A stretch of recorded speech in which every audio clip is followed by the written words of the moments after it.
Hi, everybody. Welcome back to the CCA Living Room. I'm Jason Silverman. We're so grateful to have you here tonight. A big thanks to all of those who were protesting for a better world for all of us, and to all of the first responders. Be safe out there. We're very grateful for all you're doing. This is an extraordinary program we have tonight. We feel very fortunate to have it. Before we get going with it, I just want to mention a couple things. One, if you want to ask a question to Ursula or Daniel, there is a Q&A button at the bottom of your screen. Click on that, type it in, and we'll try to get to as many questions as we can. Second, we have an event tomorrow night that many of you will be interested in. It's art book publishing with Radius Books. It's at 6 o'clock here in the living room. Go to the CCA website for registration. Also, if you would like to support all that we're doing here at the CCA, please, you can contribute through the website. If CCA is your favorite arts organization, your cultural organization, if you're going to give to more than one, consider us. Please give to somebody. We all need your help now. And it takes, this is a very special community due to the generosity of Santa Fe. We are here to celebrate Ursula von Rydingsvard, and hopefully you guys got a chance to see the film. The film is still, warm inside me. I really was deeply moved by it. To host this conversation, we're very grateful to have Jamie Blosser, who's the executive director of the Santa Fe Art Institute. She's an award-winning architect. She was director of the Santa Fe office of AOS Architects for many years.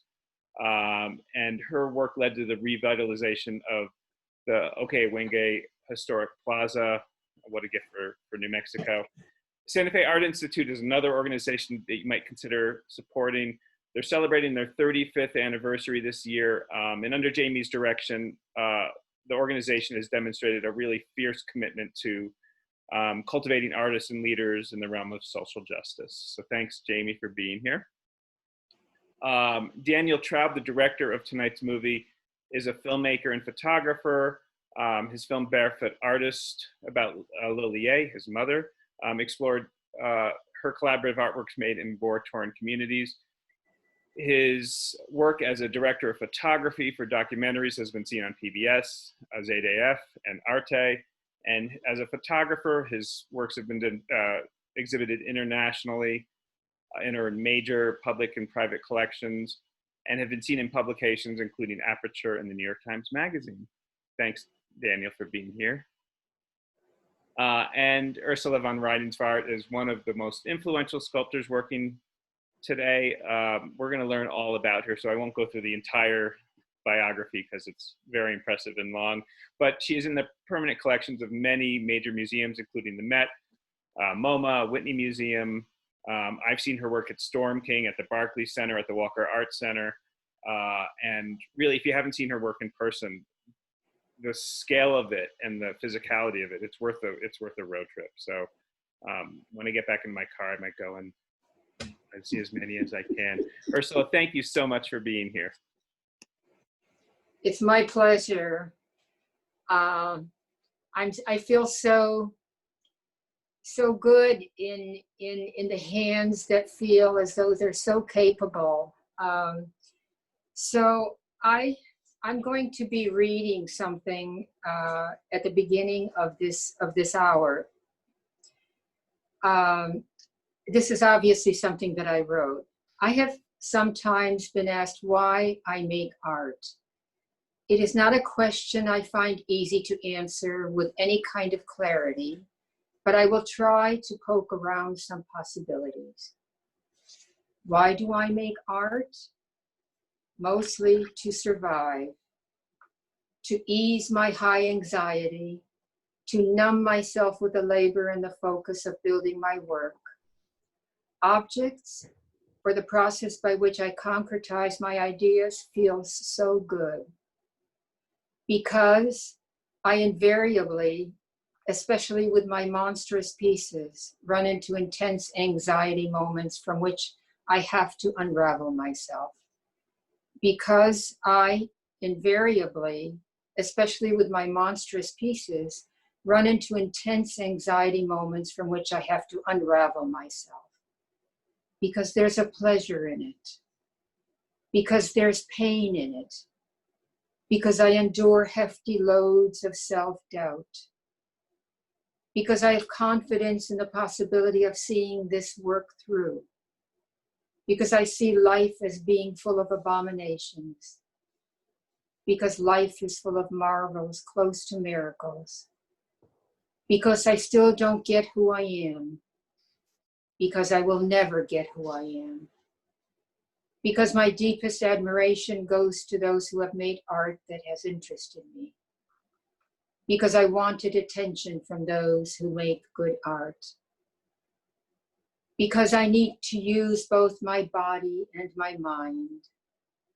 The labor of my body is what keeps me awake and alive, what numbs me and offers a kind of veneer between me and the thing of life in which are painful to face. Because the visuals, that which I perceive through my eyes, are extraordinarily important to me and an important part of my life. Because I don't want to be doing anything else with my life, that the building of my artwork feels like the most consequential thing I could be doing with my time. Because I can run into a world of making both physically and mentally. Because I like working with a group of assistants who become another kind of family. Because I like the daily rhythm of going to my studio. Because it's a place to put my pain, my sadness. Because there's a constant hope inside me that this process will heal me, my family, and the world. Because it helps fight my inertia. Because I like embroidering around my long ago Polish fantasies. Because I can reach into the future with my work. Because I constantly need to try to better understand the immense suffering and pain of my family that I never seem to be able to really understand. And also because I want to get answers to questions for which I know there are no answers.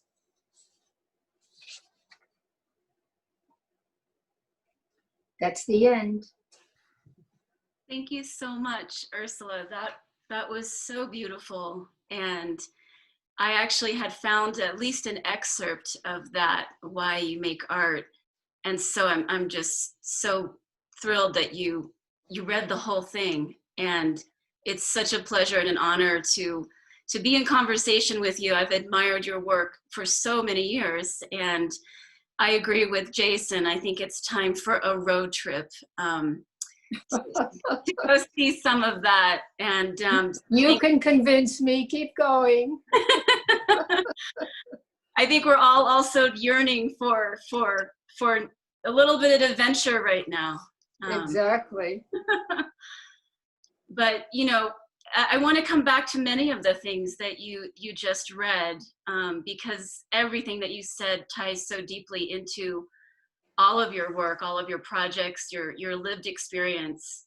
But first, of course, I'm so curious about the origin of the film. And Daniel and Ursula, if I could ask you both sort of, how did this come about? How, Daniel, as a filmmaker, did you begin this relationship with Ursula, and talk a little bit about that process, if both of you could. Sure. Can Daniel start with it? He's better at it.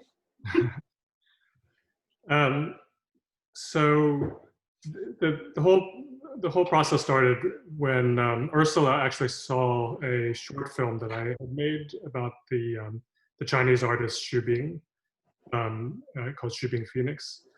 And she, after seeing it, she at the time was mounting an exhibition in Venice at a small garden that the Yorkshire Sculpture Park in England was putting on. And she suggested to Yorkshire that they commissioned me to make a short film about the process of installing it in Venice.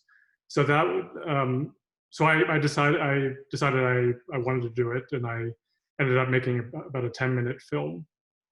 that was really the first time that I had really got to know Ursula's work. I had known of it just living in New York, but didn't really know of it in depth. And it was my first time kind of getting to know Ursula and just getting a sense of who she was. And when I finished the film, I really felt like I was kind of just getting started. You know, I just came to know her work and had a sense that there was kind of a deeper story to be told. And it happened that my own studio was only about 10 minutes away from Ursula's. So I kind of, with Ursula's blessing, I started to go over to her studio and just kind of poke around and kind of see what she was working on.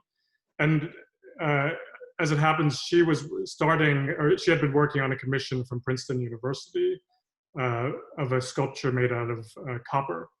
And she herself described it as kind of the most difficult and challenging piece of her career to date. So I guess all these things kind of convinced me that there was a bigger film to be told there. And there hadn't been a sort of a big feature-length film about Ursula to that point. There's quite a few smaller films. I mean, I hadn't really started off with the intention of making a feature-length film, but I sensed that there was something to explore. So that was really the start. It really kind of developed organically, and I just would go over there a couple times a week and just start filming, and you know, wanted to see where it would lead.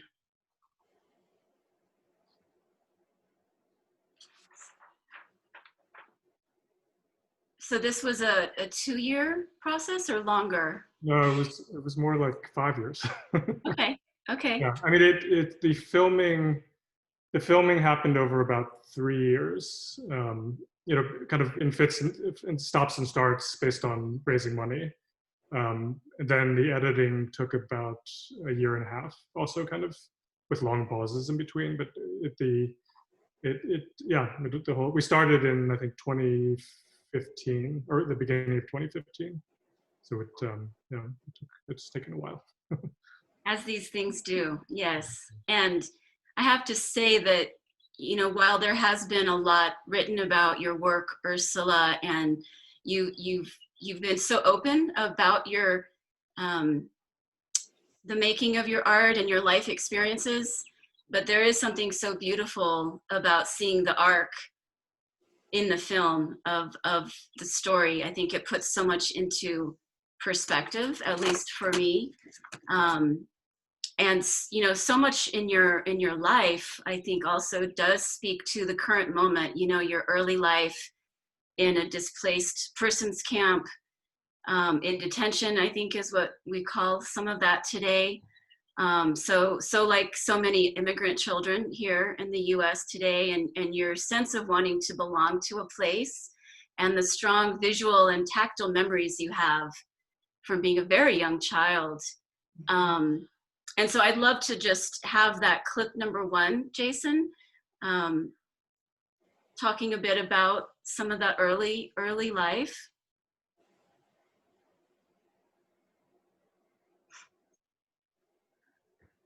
They were known now as displaced persons, DPs.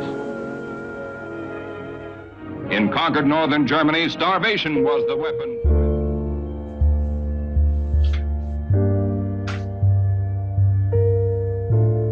In the refugee camps, you could never escape the war. Everyone around me looked ravaged by the war, including the Germans. I slept on top of a spring metal bed that the soldiers used. Everything was made with wood, the floors, the walls, the ceilings, the doors, the staircase going up. And it was made in a very rough, rugged way. There was no insulation, so it was just the board between me and the outside world. And I recall my body being right next to the wall, and I could smell, I could feel, and there was a huge difference between what happened within this wooden structure and what happened outside of it. So that there was a kind of safety the wood gave me.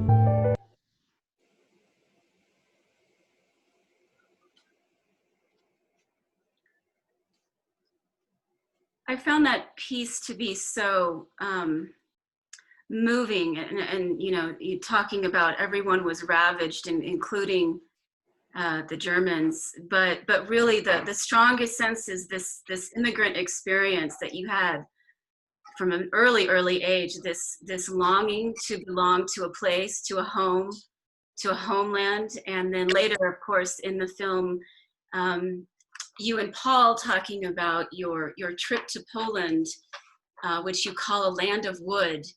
And so there's just these beautiful through lines throughout. And I'm just so curious, you know, Paul spoke a lot about how your work evokes these images, many things that are Polish. In fact, the sheaves of wheat, the paddles, I don't remember the Polish word for that, that are sort of the corrugated board, but that you had never in fact seen until visiting Poland, but you had made work that was very evocative of that. So I'm very curious whether you think that there is some sort of like inherent genetic creativity that sort of, you know, follows us through generations. And is that some kind of intuition? I was born to peasant farmers. And yes, it's very true that, you know, the sigh that my father used, I have, I think, 3 of them. You know, I collect tools, farmers' tools, so that I'm sure that you know, this, and it's not as though I knew them when they were farmers, or at least they weren't real farmers, because when we went through the 8 displaced persons camps, they were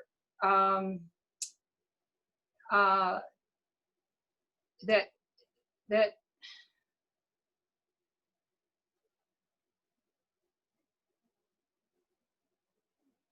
I think I'm losing myself a little bit. Do you want to ask me your question again? Just curious, and I totally appreciate, you know, so much of the question was about memory, and I think that it's easy to lose ourselves, right? And I know that you have such a clear visual and tactile memory, and you have from a very young age. So yes, you've also continued that heritage in a way from the peasant farmer heritage of your parents. And because I can feel their blood in my blood. I don't even want it there, you know, or I don't even want to make so many shovels in my life. I think I've probably made 22 shovels. I made tables. I probably made about 45 tables. So, you know, it obviously affects me.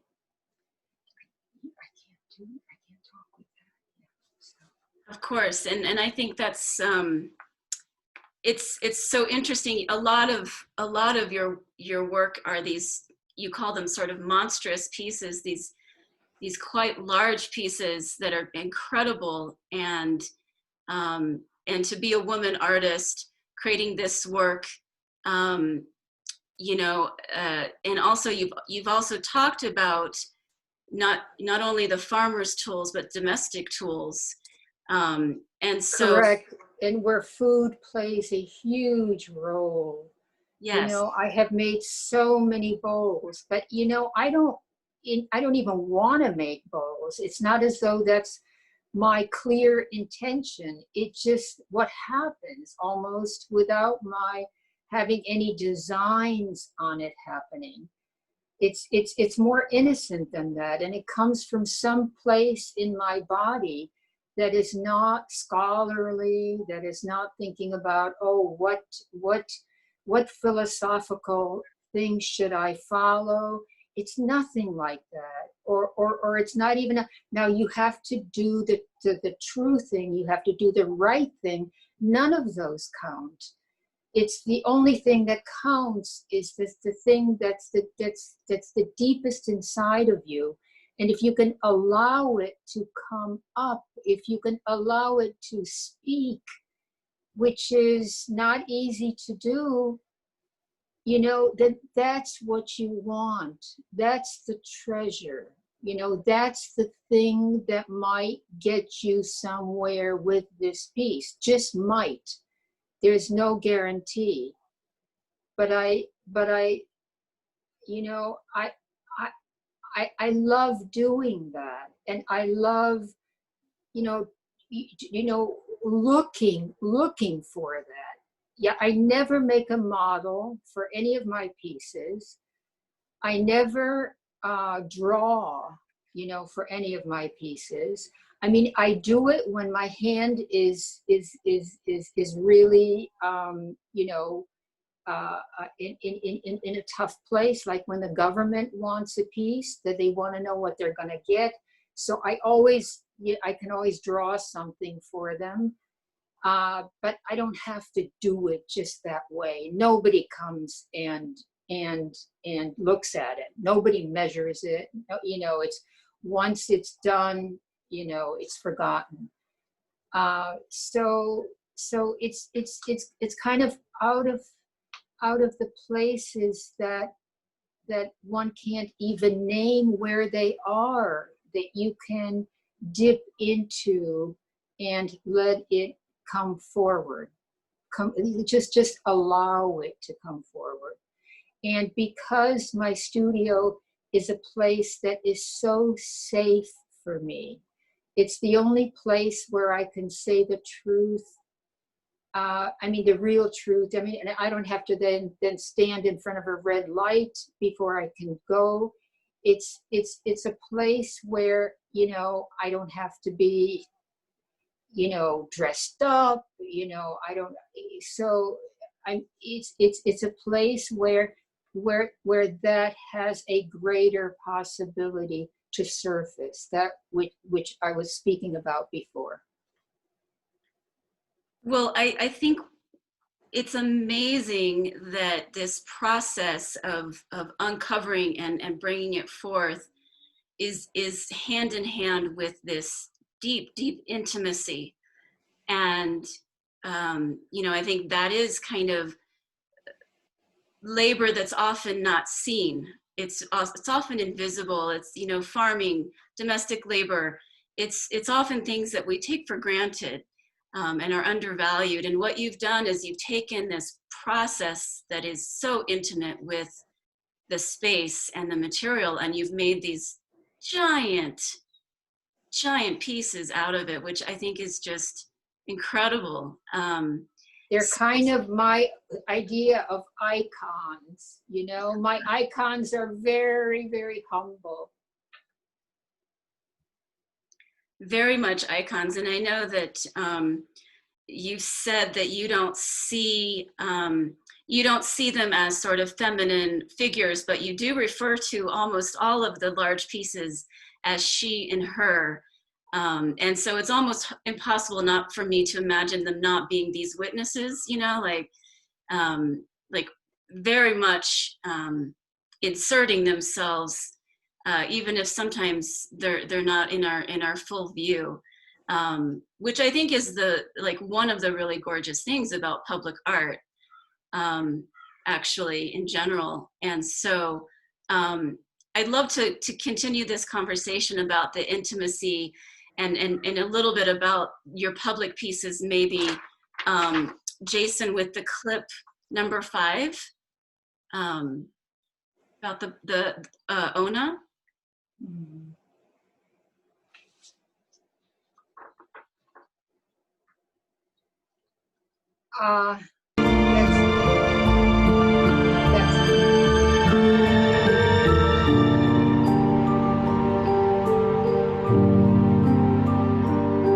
I do want people to touch the sculpture.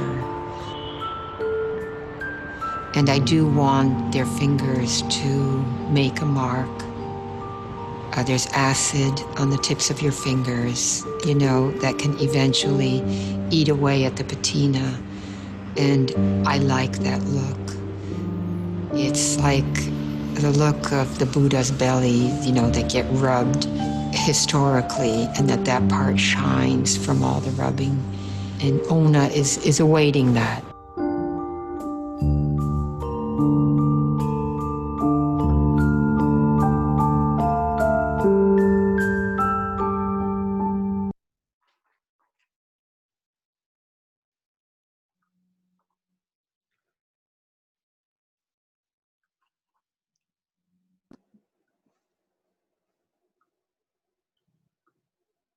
So I think there's so much to say about this piece, in particular, you know, I think it's so much about touching, as you say, and I think Adam Weinberg of the Whitney said something like, touching is the essence of your work. I love comparing some of these large pieces to, you know, it's like a palimpsest of like how much we love things, we touch them, and it's the Buddha belly, like you say, it becomes the shiniest part. But of course, we can't really experience much right now, and we're in this two-dimensional world. And so that's why the public art, for those of us who can access it in the cities that they're in, I mean, it's even more meaningful right now because they're not in museums or in galleries, and they're out for the public to experience. And so I just think that at times like this, you know, it's even more critical to sort of have that work be accessible and large, and sort of be those sort of witnesses and sentinels to what's happening in our public realm. And I wonder if you have anything else to share about that idea or about that piece in particular, and what it is feeling like to be an artist right now, and what your practice looks like at this moment, where we're changing everything a little bit and how we do things. So her name is Ona, which is a female name. And that part of the world, it's the Barclays Center, is so heavily populated with, I think they play basketball. I mean, I don't even know what they play, you know, but these, you know, gorgeous men, you know, with huge muscles, you know, are actually going all around that circle that you see that opens up to the heavens, and you know, publicizing, and it's obviously a come on, you know, for people to get in. And I think that they can get something like 40,000 people into that building. The building is huge. So of course, one of the things I was worried about is that my little girl, compared to the scale that she's going to have to, you know, be with, is sort of outrageously out of you know, she's really got competition. But obviously that's why I put her underneath that tarp-like structure, so that, you know, the heavens wouldn't sort of go up way to infinity over her head. And it's much taller than a person. And I think it's about the height of almost 3 people. So she withstood, there were riots there. And unfortunately, the riots were with people that were masked tremendously closely one to another. But you know, I obviously understand that when you're put in lockdown for so long, you know, you're just itching and wanting, you know what I mean, to just crash it all. But yeah, so that was a really wild, wild time for and also for my piece, because it got sprayed with paint. So anyway, I don't really want to go into, deeply into what is happening politically. It is something that is very sad, and I'm hoping with all my heart that these demonstrations, and I'm hoping that they're safer than what I've seen, that these demonstrations do help. It's really time. It's really time. And I'm still looking for a leader, like the leader that we had a long time ago that was so good. So yeah, that's it. Can I just say something about the Barclay Center? Yes. Just to talk about the demonstrations a little bit. I mean, I'm in Philadelphia, so I wasn't there, but I was watching the news reports and video of the demonstrations at the Barclay Center, and I think that was one of the starting points for in Brooklyn for the demonstrations. And I thought, I mean, the Ona looked. I think what's drawn me to your work, Ursula, is there's a kind of sort of timeless quality and almost this very almost soothing, reassuring quality to the work, and somehow I felt that looking at the demonstrations. There was all this kind of energy and tumult happening there, but Ona was this very powerful presence that was sort of hovering above it. So in a way, it was.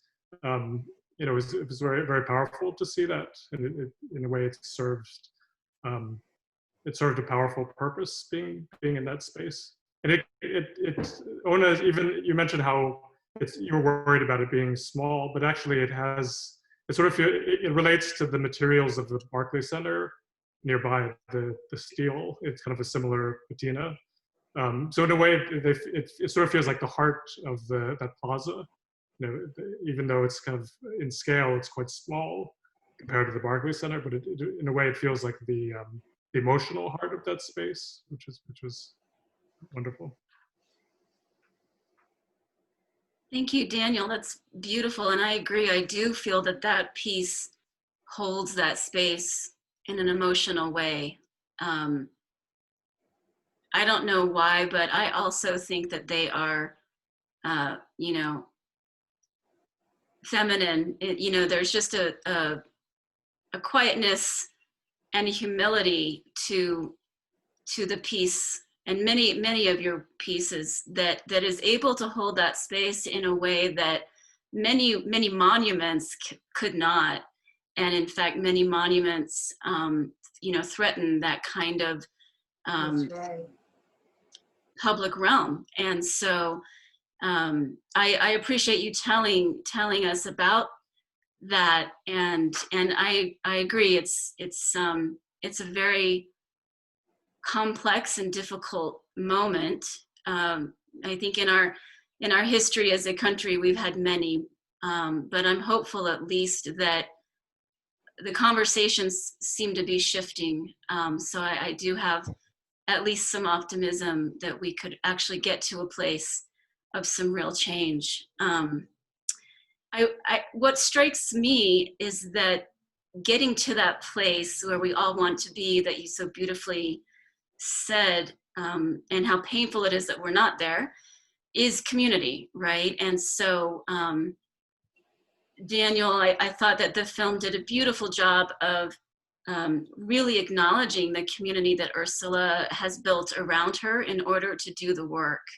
And being very careful to name the assistants and the cutters and the people that hold this work with you, and the respect that you have, Ursula, for this essentially family. So if we could have another clip because it's strange to talk about a film without talking about the clips. Number 3.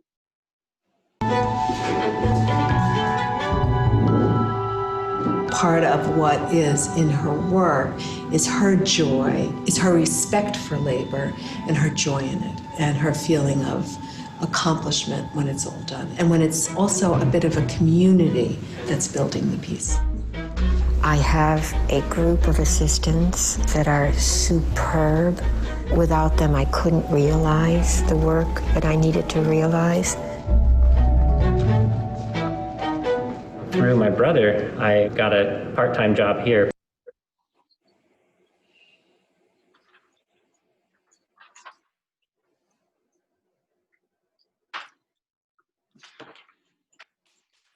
So what I love is that you say that you all sit down for lunch every day. There's a very respectful atmosphere. Obviously, that comes from leadership promoting that, but how do you think that sense of community and that mutual respect, how does that impact the quality of the work? How does that impact the quality of your lives as artists working together? And does that enable more risk-taking and even failure to enter into the process safely? I don't have many, I I don't have a whole lot of assistants, but I'm very good to my assistants, and they're even better to me. Now they're watching out, about things when they build scaffolding for me, that they build it a little bit safer than they did in the past. And, they watch out for me in a way that is very moving. I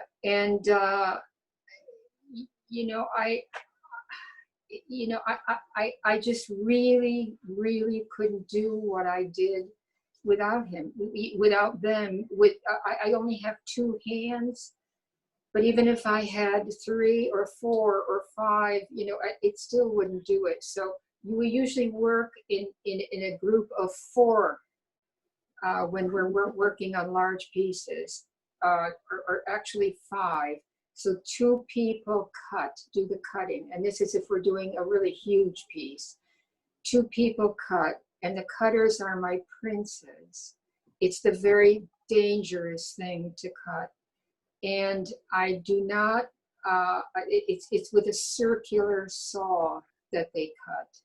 And the circular saw is very different from what everybody says. It's what is that big chain, that people cut down trees with? What is that called? Chainsaw? Yeah. It's not that. It's not that. I don't know how it came to pass that everybody thinks it's that. Circular saw has much more finesse, can cut, things that the other couldn't do at all. Anyway, they really have to be focused. My assistants, when they do the cutting, and I've had one of the cutters for 20 years already, and then I have somebody that does nothing but glue. He's a master gluer, because sometimes I make parts that are so small that they have to be glue. The gluing is almost takes as long a time as making of the piece. Usually with a big bowl that we do out of cedar, it takes us 9 months to do it. But that includes the gluing. I think the gluing is like 3.5 months, 4 months, and the rest was the cutting. And then we screw the 4x4s to one another, and it starts from the bottom and it grows. And it really enables me to see, which part then needs the help and which part needs to be noticed more, and which part needs to look vulnerable, so that it's really really a kind of labor that's almost medieval. So the person that does the person that does the gluing also has been with me for 27 years. So, you know, there's a real loyalty, and it's just, and that's a huge part of the comfort that I feel, because I know I can trust them, and they know that they can trust me. They never, never, never tell me what to do with the visuals, never.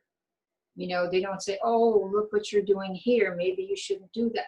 You know, they would only say that if it was something that had to do with the engineering, or it was something that had to do with the piece falling apart or not being able to take that move. But usually I know those. So I've been at it for a long time, and I love it, and I miss it, and I feel so fortunate to be doing this. I feel so lucky.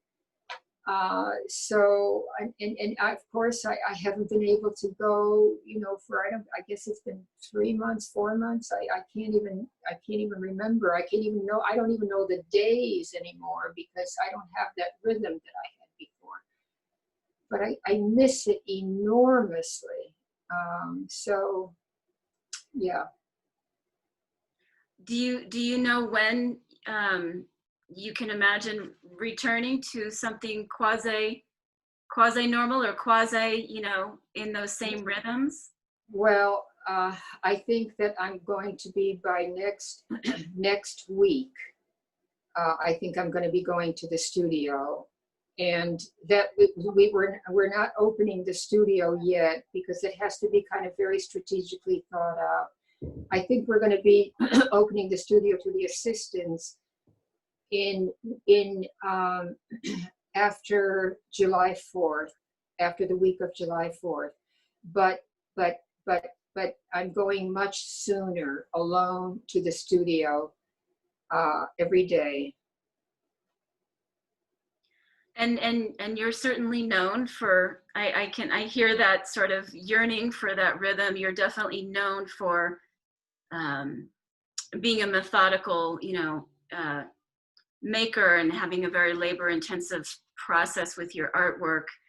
But the film really hit home for me how deeply internal the process of making is for you. And you talk so sensually about cedar as a material, and yet, and you know, like you're talking about these cuts, and how, like, you know, how critical these very specific roles are in your studio, and you've given the cedar such a plasticity that we don't normally see with wood. But even when you go into other materials like bronze, you talk about bronze as letting it announce itself or be what it is, which to me as an architect, I went to Penn in Philadelphia, and Louis Kahn, of course, famously talked about what the brick wants to be, right? Yeah.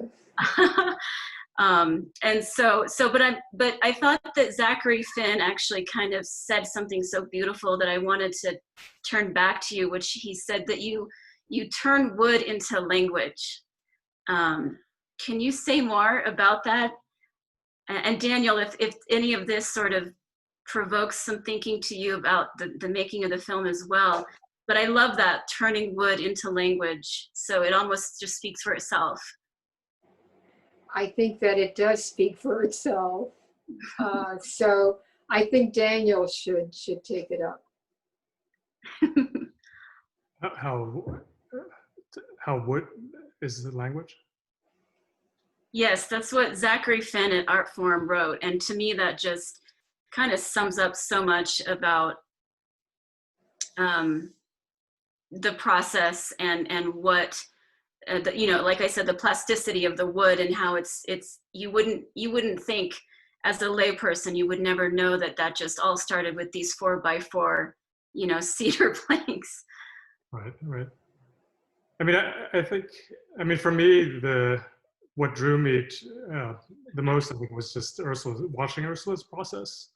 I mean, I think, I mean, I'm also a photographer, and I think I was kind of taken with just the kind of the courage that with which Ursula works, or it kind of not just how forcefully she follows her intuition, and wood is kind of the, you know, the medium that she's always felt most comfortable with. And I think for me, making the film, I learned a lot just to the degree to which she, yeah, just in a way, just allows what's coming out of her own mind to kind of lead the way. And yeah, I mean, and wood is always the material that she goes back to. So I could just keep going, but I want to make sure that we have some questions that have come in for you, Ursula.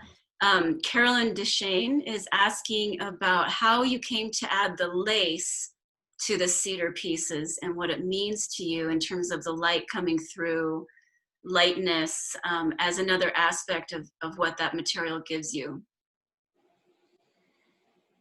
The bronze is a very, very dense, hard metal. And it's so easy to make the bronze, you know, shine a lot, and to make the bronze looking like it's a huge jewel-like thing.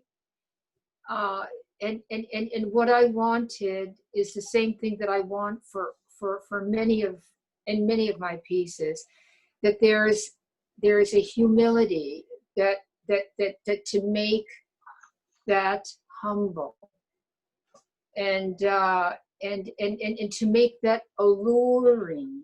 You know, when you're looking at this, what we're looking at now, you can see the sky, you can see the rain, you can see the snow, you can see the sun through it, you know, so it gives it I hate to say, you know, feminist, but it's not really feminist. This is the first time I've used that word for that. But it's not lace. It's not lace. They're really the communities, you know what I mean, that are related to one another. Like each opening has a reason for being that kind of opening, and for you see up here too. So it sort of becomes more interesting, you know, and it's sort of, it gives this sense of humor in there, like this huge opening at the front, and then all of those little openings at the top, you know, almost like crowning it in some way. But I want it to feel potent. I want it to feel really powerful. And I'm sorry that you can't see the patina, because the patina does not photograph very well. But it's, yes, that's better. But the patina I put on, and I put it on with one of my assistants that is an artist. She's fantastic. So this, yeah, you know, I love doing the patinas, and it's just been a huge journey. And of course, you see that I made it out of cedar first, right? Because you're seeing the cedar. They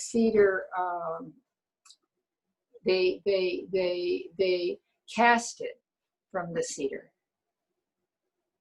Yes, it's like a strength in vulnerability or something. It's there's two different things happening that are the part of the same piece in that are usually contradictory. but work so beautifully together. But the vulnerability is so true. It's so true. I sort of work on that, you know, a lot. I don't want to be a powerhouse, you know. I don't want to be caustic, but vulnerable, I think, gives you many, many, many options, and you can sort of go toward them very delicately, and you can use them as you wish. And for me, it's like, you know, giving myself a broader range from which to choose. And the other thing about making my artwork is that as I build it, you know, again, I have to have something in my mind when I'm beginning the sculpture as to where it's going to go. Otherwise, you can't start. But there are times, you know, when you're going to change, and the sculpture has never looked exactly like what I thought I wanted. It's never ended up being that. So a hugely important thing is for me to grope. You know, when I put the next 4x4 in cedar, you know, that I look at the left, I look at the right to see what's there and what cuts are there. I look from the bottom, from the top to see what cuts are there. And then I try to make this 4x4 fit into those places. It's for me kind of groping, kind of figuring it out. It's more raw. It's not planned. It doesn't have a plan except, you know, except the vulnerable steps that I take. Well, I want to just focus on that a little bit, because, you know, you talk a lot about your yearning, your need to be an artist. And I think that your you know, your ability to harness that desire in order to deal with you know, a lot of the pain and anger and trauma of your early life, including a very abusive father.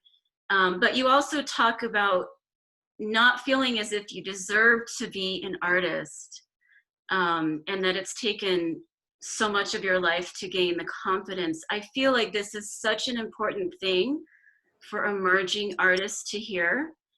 I really do think it's a teaching and an invulnerability, because art, you know, being an artist can be very, very painful, but it can also be a way to harness that pain, which I feel like you have done so incredibly and modeled that. So do you feel as though, as you've grown as an artist, and as your confidence has grown, do you feel like you're more capable of being vulnerable? Are you more capable of showing the strength of that? And what would you tell emerging artists and emerging young women artists?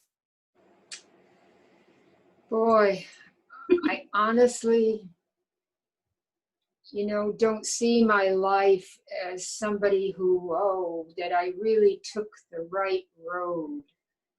You know, that what I did is simply what I had to do. I had to do this. I had to be an artist. So that, you know, no matter what was happening in my life, that this is what I needed. So I don't really know how to answer what else you asked. Well, I think that just as a, you know, a lot of emerging artists, I think, would be grateful to hear that someone. The thing of it is that is that, you know, young or old or in between, that you have to have this want that won't let you go. You have to have this inner will and want. So I don't know what else to say, because if you don't have that, it's really better you don't do it, because it's not an easy life. I mean, it's a great life for me, but it's, you know, it also has a lot of tough things in it. I mean, I don't know. I don't want to describe that for anybody else, but you know, I mean, I don't think it's even right to encourage people to be artists, because, you know, maybe they're not meant for that. You know, and if you live in a place like New York City, you know, you're going to see art, you know, and you're going to know. I mean, you're going to know whether you want it or not, or whether it's in there or not. You know, I've seen parents, you know, especially, you know, parents that are involved maybe with photography or with, you know, something connected to art, like really try to make a child an artist, and it's just like painful to watch. But I know your question that you're answering is a different one than what I'm, you know, saying. You're saying that the kids that do want to be artists, that's what you're saying, right? How do they become artists? Is that what you're saying? No, I mean, yes, but I think that it's just important, the work you've done, to be open and vulnerable in expressing how long it's taken you to feel confident sometimes in your work, or have the ability to be vulnerable. I think that's all I was saying. I think that's a very important thing to hear, because, you know, being an artist is so difficult. To see someone at the level of where you are internationally as an artist, truly one of the greatest artists right now, and to hear you say that is powerful. And so I just wanted to point that out, that it is a difficult path, and that it's wonderful that you can talk that through, and be open and vulnerable about that. Could I just say one thing about, I mean, in observing Ursula all these years, I mean, I never got the impression that you're setting out to be vulnerable. It just seems like you're, in a way, you're just kind of doing the work that you have to do, or that you're really kind of digging into yourself to try to find the right way to make your work. And I think just by doing that, it inevitably makes you vulnerable, or you're putting yourself into the work to such a degree that it becomes, you know, yourself. So you're making yourself open. Yes, there's a level of integrity that's totally authentic. Right. I want to go.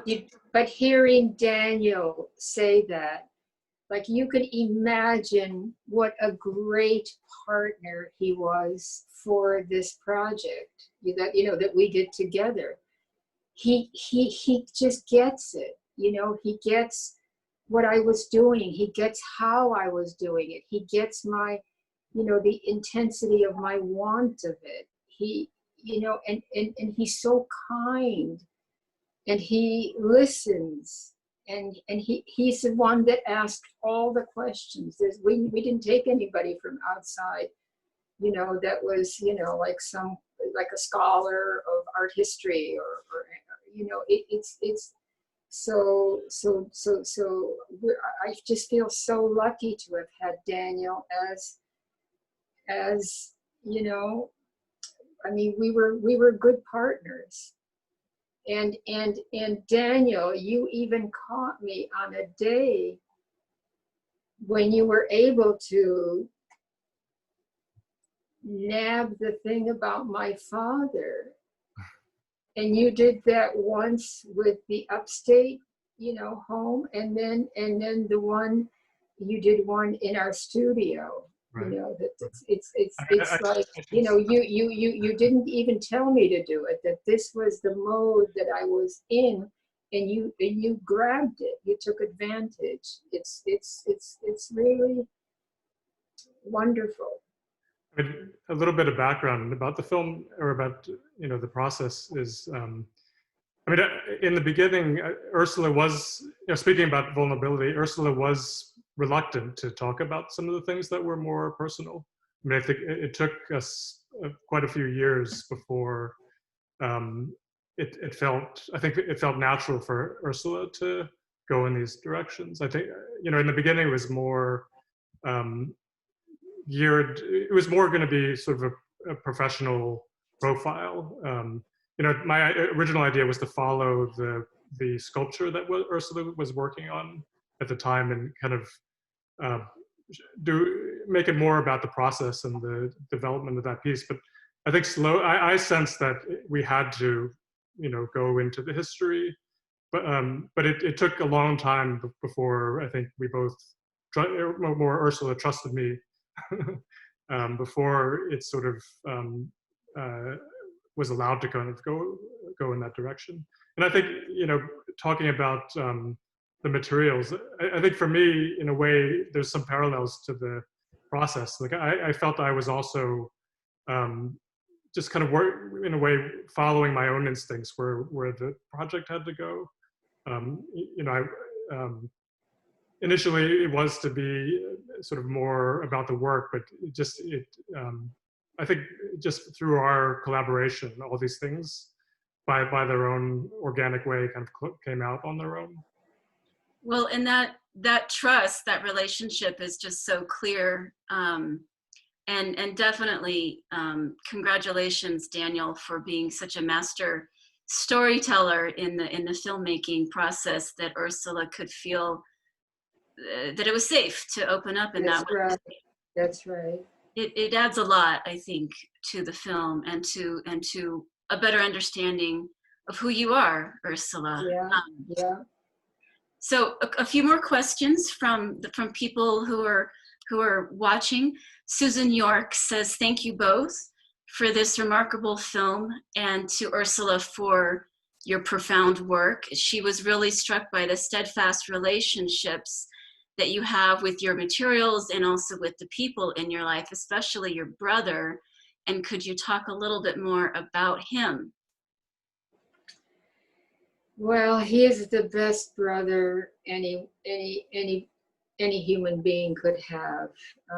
And he's coming to visit me tomorrow. And he's just somebody who is like the guiding light, you know, like he does all of the right things, you know, in life that are not showy, you know, but that have a depth of love and respect, you know, and we know one another so well. There isn't a day that goes by that we don't speak to one another. And he's just, you know, a human being that I so respect and I so love. That's beautiful. And that comes through very clearly, especially reminiscing about your experiences together in childhood. Right. I'll say that I did interview, Ursula has 6 other siblings, and I interviewed most of them. But wow. Stas was, you know, just, he kept coming back. And I think I interviewed him 3 times, and it was, he just became kind of the central, the kind of secondary character in the film, just by who he is. Yeah. And he, in a way, he's kind of the kind of the outside narrator for the film. Yeah.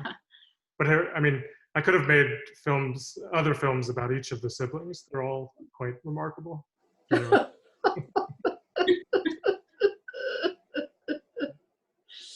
So Judy, I think this is Judy Herzl, perhaps has a question saying, after seeing the film, she was looking at pictures of the Bisti wilderness and was struck by the relationship of some of the rock sculptures to your sculptures, Ursula. And Judy's wondering if you've ever been to New Mexico, because in the film you say you don't copy nature, but you're inspired by it. So have you ever been to New Mexico? And another question is, what areas or forms have been inspiration for you? No, I haven't been to New Mexico. I'm sorry. And then what did you say about, what's the second one? What areas or forms have been inspiration from nature for your work in terms of landscapes or formations? It's very hard for me to say what influenced me. You know, I used to travel an awful lot, you know, all over the world. And it's not as though you come back and you say, this influenced me, and this is what I'm going to work on now because I saw this when I traveled, and this is, you know, and it's going to, you know, influence my work. It doesn't work that way for me. And, you know, I don't wait for a bird to come and tell me, you know, what to do, you know, the bird of inspiration, you know, I don't wait. What I do is I just start working. And usually, as I said, I have an idea. And sometimes, oftentimes, I can't follow that idea, but I've begun something, and then I keep working. And somehow the process of making it, you know, just keeps developing. And it works. It works. It works very well. So I think we need to maybe wrap up, although there's so much more that I would love to talk about. I guess just as we close, Susan York had also asked, and maybe this can be sort of my last question for you, is from her. Now that the film is complete, is there anything that you wish was in it wish that were in it that's not in it? Anything that you had to edit or omit that you wish had made it into it? You know, I can't do that about the film because, you know, for me to crit the film, it just, you know, I think almost every second, you know, I can say, oh, Ursula, how come your hair was like that? You know, and then, or you look like you were so depressed, and you know, I'm so critical, you know, so I don't look at it actually. So, and Daniel, are you ready for a second? I want to make a film about Hank. One of the siblings? Okay. That's my brother. He is very interesting. Well, is there anything that you'd like to talk to the audience about in closing? No, I'm just happy to have had your questions, and I'm happy to have, you know, communicated with you, and no matter how difficult it is for us to communicate, we're trying. So I'm so appreciative of your doing this, and I thank you so much. And Daniel, I thank you so much for just being such a great human being. Thank you. Thank you. Thank you for giving me the opportunity. Thank you both so much. This has been such a pleasure. And as I thought, the hour has gone by very quickly, but thank you to the CCA and Jason for connecting us all here. Yes. Thank you.